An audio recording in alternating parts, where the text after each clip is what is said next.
SwissBorg is now the official partner of my channel, so you can buy, earn, stake, sell, all in one secure mobile platform. Download using the link in the description, deposit €50 or more and you'll receive up to €100 worth of their native token CHSB. SwissBorg!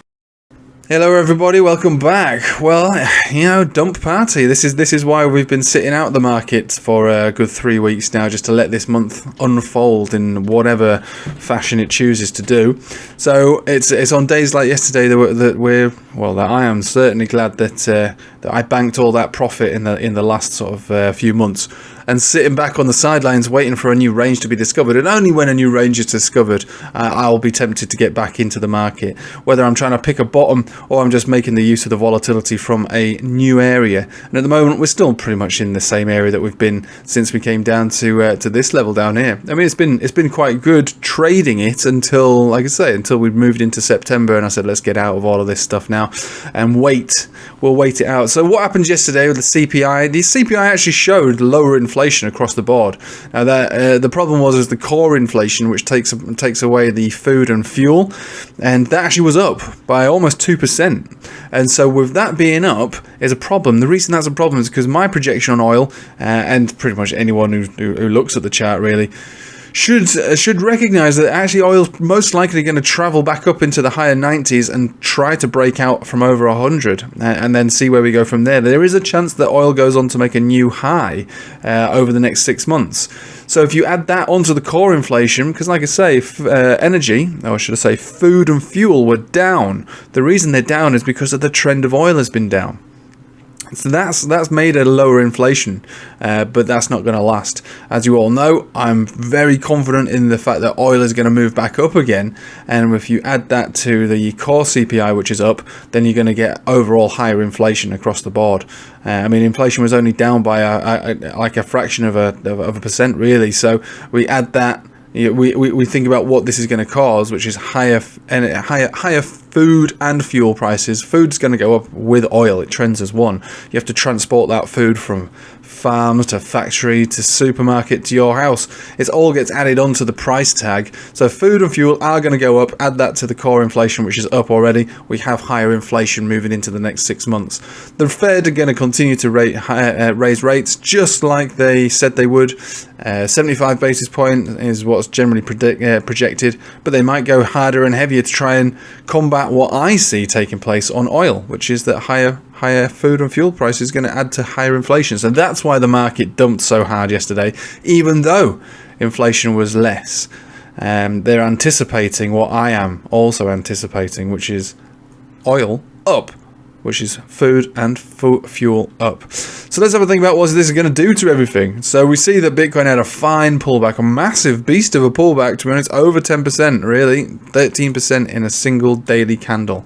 Impressive stuff. And like I say, this is part of the reason we wanted to sit out of this market, really. We've had our fun, we've done our business, we've locked in our money.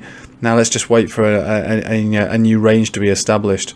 For the moment, we might just, if you're lucky, we'll trade sideways just above around 19,700, and we might establish ourselves a range, which is basically from this area here to this top area here. That could be the range that we're in. It's too early to say, and it's not a range that I'm willing to play. I want a dramatic change in price, whether it's to the up or to the down, to start to flesh out some decent trades.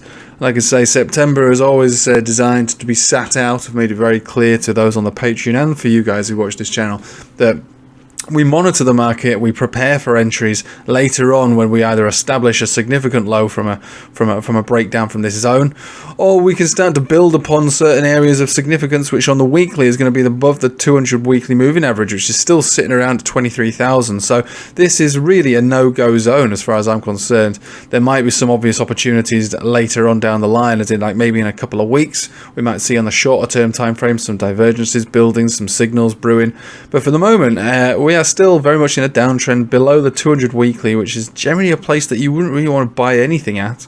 There's only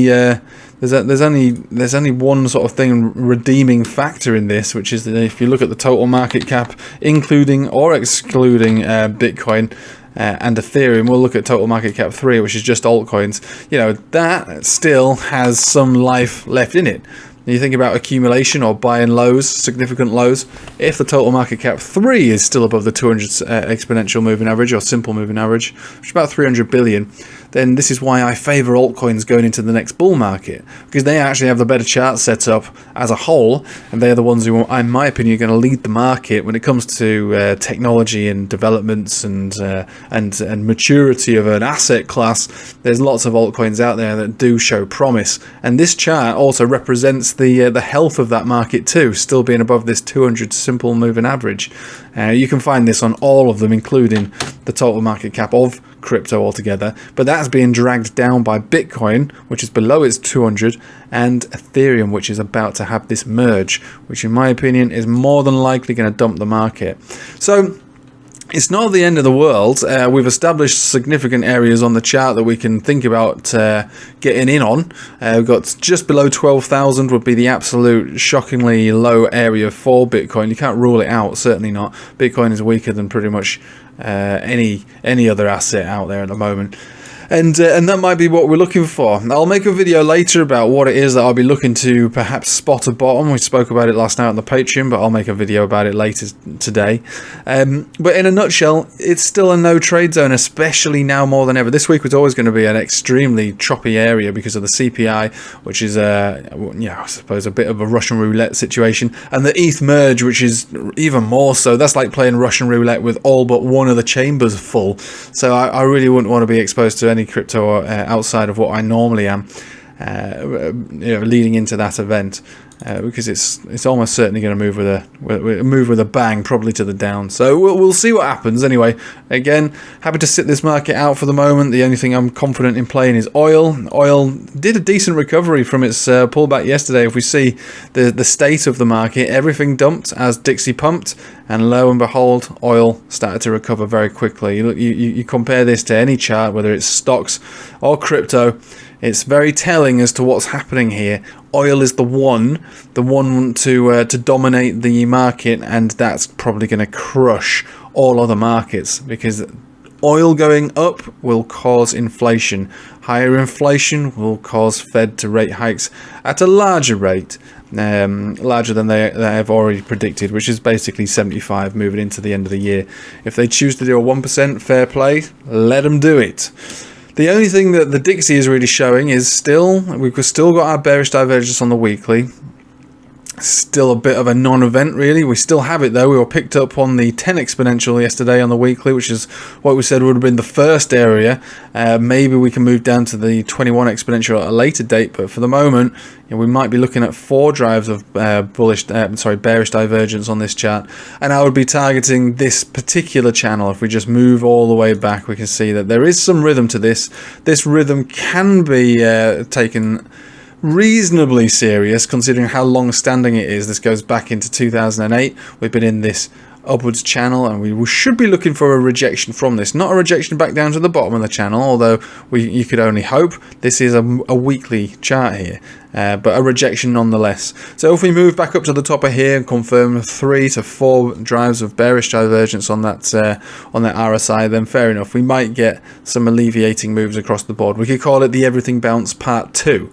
Everything bounce that we initially started was based on the oil pulling back from 120, which is where we said the top would be, and allowed for a rotation out of energy into stocks. I still think that this is the opposite of this now, so we're seeing the opposite take place. We're seeing the rotation out of stocks, out of risk assets of all forms, and back into energy. Makes sense, and I believe that's what we're going to see.